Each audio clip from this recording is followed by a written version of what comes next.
Diyos maray na aga sindong gabos. Good morning, magandang umaga po sa inyong lahat. Mga tugang nadangog niya ito kiraray, ang mga tataramo ni Yesu Kristo, sosog sa ika-14 na kapitulo. Ining kapitulong ini, tinatawag niya itong farewell discourse, ang huring paaram ni Jesus. Nasabi niya ito na ang mga huring paaram para sa mga kultura o sa kultura kang mga tao, importantissimo. Especialmente kung ang nagagadan o ang maglilisan o aalis na ay mahal natin sa buhay. Pinangahawakan niya ito, isinasaloob niya ito ang indang mga tataramon. Ngunyan si Jesus bilang tao, bago siya mag-atang kang iyang sadiri, nagtao sa to kang iyang mga farewell discourse. Ang sentro kang iyang farewell discourse, dua lamang. Enot, ang pagkamuot, love.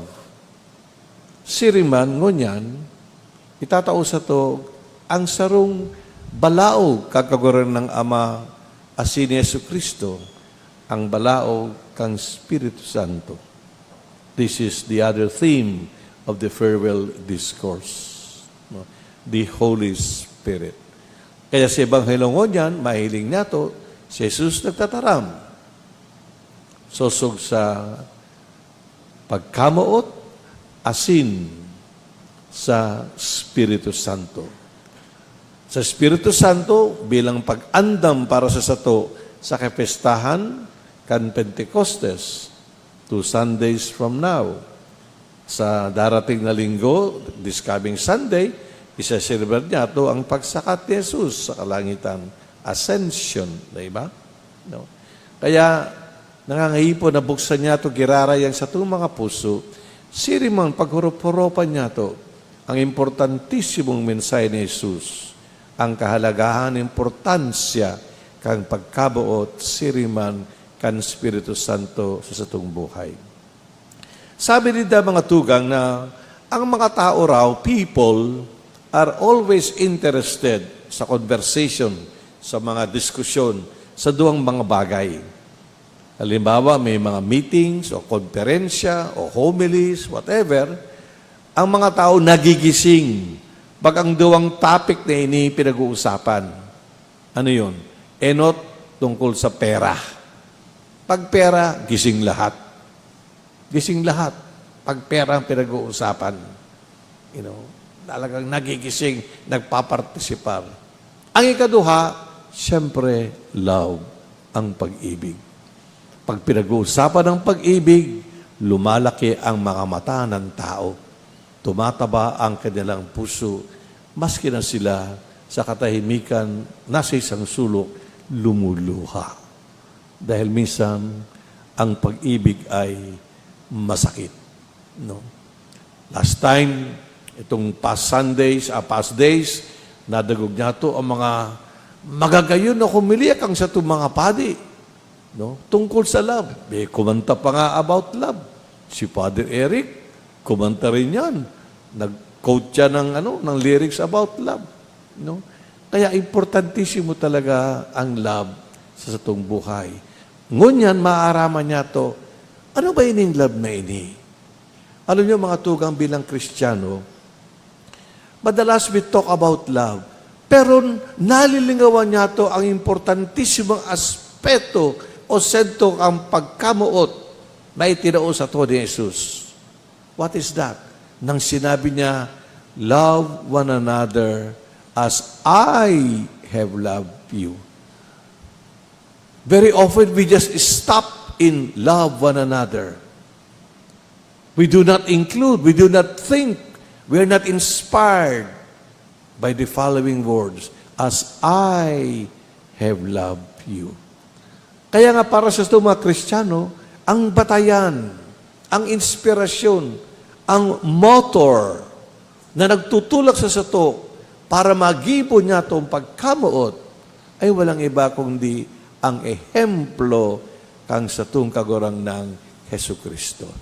Dahil kung purely human love, no matter how noble it is still weak and fickle. Pag pure human love lang, pag-ibig ng tao lang, wala yung tukdo sa tunay Yesu Kristo, wala si Jesus bilang modelo, yung pag-ibig natin madalas, isang linggong pag-ibig lang. No? Nagsisimula parang fireworks, natatapos parang maliit na putok ng rebentador. No? Hindi nagtatagal. Bakit? Dahil walang pinangahawakan, walang ehemplo. And that is why Jesus, in a very solemn way, told His disciples, love one another as I have loved you. Ngunyan, paano na ito magigibo yan? Paano yung as I have loved you?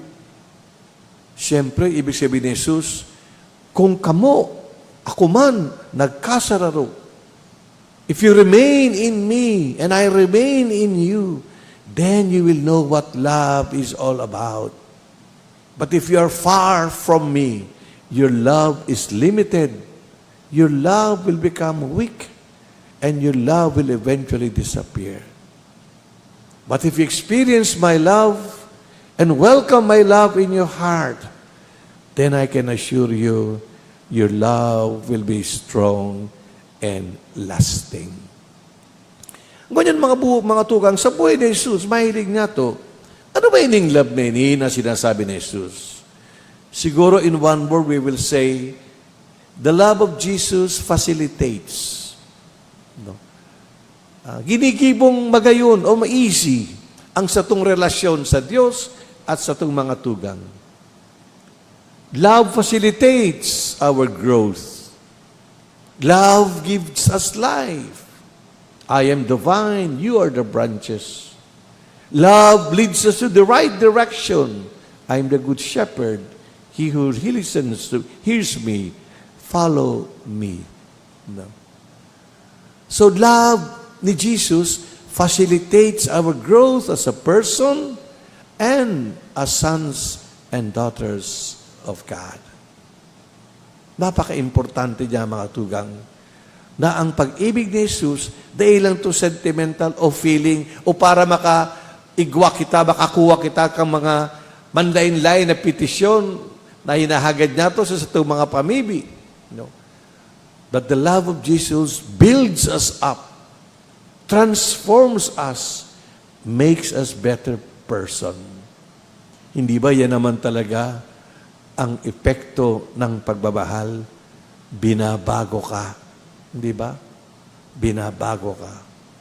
Kaya nga when you love someone, you facilitate the growth of the other one. Kaya yung mga envy, galit, jealousy, mga anggot na yan, yung mga manipulation, dahil yan love. Bakit? Kasi hindi natin tinutulungan ang kapang lumago, mag-grow, but we pull them down. But Jesus, being raised up on the cross, because of love, now raises us up because of love. Naalala ko yung istorya kang sarong tao, tawagan natin Tony, nagadan siya. Tapos nasa harap siya ni San Pedro, sabi ni San Pedro, binubuksan niya yung Book of Life. Oh, Tony, your name is in the Book of Life. You're a good man. You can enter paradise. But then St. Peter said, Tony, teka muna. Bago ka maglaog, before you enter sa kahadayan, sa langit, may sarupang exam, proba na dapat mong lampasan. Ano po yun, St. Peter? Madali lang, Tony. Spelling. Ano pong spell ko? Tony, pag na-spell po ang kataram na inyong of this word, then you can enter paradise. Okay po. Tony, please spell love. Love, L-O-V-E, love. Very good, Tony. You can now enter heaven. Mientras si Tony, palaog na, while he was about to enter, sabi ni St. Peter, Tony, teka muna, mag-Starbucks lang ako, dito ka muna sa table. Baka may dumating, tignan mo ang ngaran niya sa Book of Life. Pag nandun, then give the last test. Pa-spell mo yung love. Okay, sabi ni Tony. So naghahalat siya, who comes, who arrives? Yung iyang wife na mataray. Mataray yung wife niya. Parang asido, acerbic. Malayo pa lang, sinigawan na si Tony. Oh, Tony, nandiyan ka pala. Pasok na ako sa langit. Huwag muna, darling. Bakit? Tignan ko muna ang pangalan mo sa libro. Sige, sige. O, nandito pangalan mo, Petrina. O, yan, pasok na ako. Huwag muna, honey. Bakit? May isa rupang exam. May isa ka pang dapat na pagdaan. Ano yan? Isang prueba. Ano yan? Spelling. O, ano yung spelling ko? Honey, darling, please spell Czechoslovakia. Sino sa Indo, mga tugang digdi o sa harom, ang makaka-spell ng Czechoslovakia? Padre Eric, kaya mo ba? Hindi rin niya kaya. Sa sister, kaya mo ba, sister? Sign language, kaya mo ba? Spellin mo nga sa sign language. Oh, correct. Mahirap. Ibig sabihin, ayaw ni Toning papasukin yung kanyang asawa sa langit. He doesn't want to facilitate that his wife may enter into heaven. Dahil kung gusto niya, sasabihin niya, love, mas madali ma-explain, di ba? Ngunyan si Jesus, He facilitates. And how does He do it? How does He do it? Sa pagtao, sa sato, kang Espiritu Santo. Do not forget, mga tugang, sa simula't simula ng ministry ni Jesus, both teaching and action, the Spirit is with Him. Sa Ebanghelyo ni San Juan, 4 na beses niyang binabanggit ang Espiritu Santo. Sa bunyag, sa dialogue kay Nicodemus, sa Samaritan woman, sa iba pang mga milagro. And the same Spirit is what Jesus received from the Father.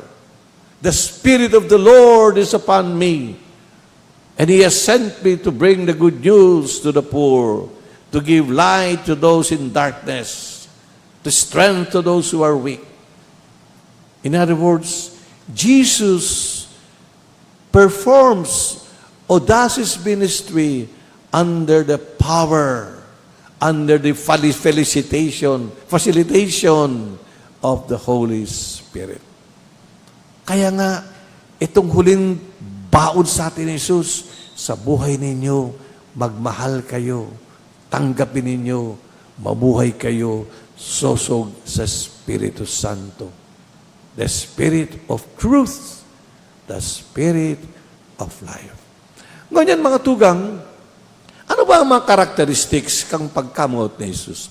What are the characteristics of Jesus' love who says, as I have loved you, look at me as a model? Enot, ang iyang pagkamuot, hali sa iyang Ama. In other words, Jesus' love is the fruit of His deep oneness, unity with the Father. Parang sinasabi sa atin, alam niyo, ginibo tayo sosog sa imahen, ladawan kang Diyos, di ba? We were created in the image of God. And what is the image of God in the Bible? Kung haputan mo si San Juan, siya sa ima ng Diyos. And the answer of John is simple. Deus caritas est. God is love. So Jesus as a man carries that ladawan kang kaguranan, kang Diyos bilang pagkamuot at nahihiling yan sa iyang buong buhay, sa iyang pagtukdo, sa iyang ministry. Kita man sa bunyag. No? Kita naging mga aki kang Diyos. Sa pagkamundag, inukit kang Diyos ang iyang ladawan. Kaya pag isang tao hindi nagmamahal, hindi niya pinapakita ang tunay niyang pagkatao, ang tunay niyang pagiging anak ng Diyos. So therefore, ang kaipuhan na kita dapat kada aldaw magharinay tayo sa satong kagurang na naggibo sa sato. Ikaduha, ang pagkamot ni Jesus is sacrificial love. Love that sacrifices. Sabi nila, you can sacrifice without love, but you can never love without sacrifice. Sa panahon natin ngunyan mga tugang, to be relevant, maraming mga tao, frontliners, mga magurang, mga mister, no, mga aki, that day man sila nagtataram o nag-homily about love, but they practice it. Hindi ba love yung isang nanay, pipila ng 3 oras para makapasok lang sa palengke o sa grocery, para makabili ng mga bagay, ng mga pagkain para sa iyang aki? If that is not love, what is that?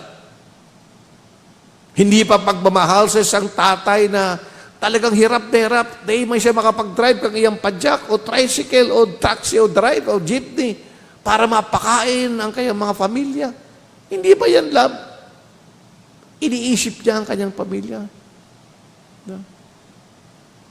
Anong tatawagin mo sa mga nurses, doctors natin na 24 hours, 24/7, doon na sa ospital, in harm's way, in danger of being contaminated, forgetting themselves and their families. Di man sila nag-homely about love, but their actions speak louder than anything else about love. Hindi ba si Jesus, nang inangat siya sa krus, wala siyang maraming sinabi. The 7 words of Jesus are all words of love. No? Kaya ang Espiritu Santo, mga tugang, no? Yan ang karakteristik.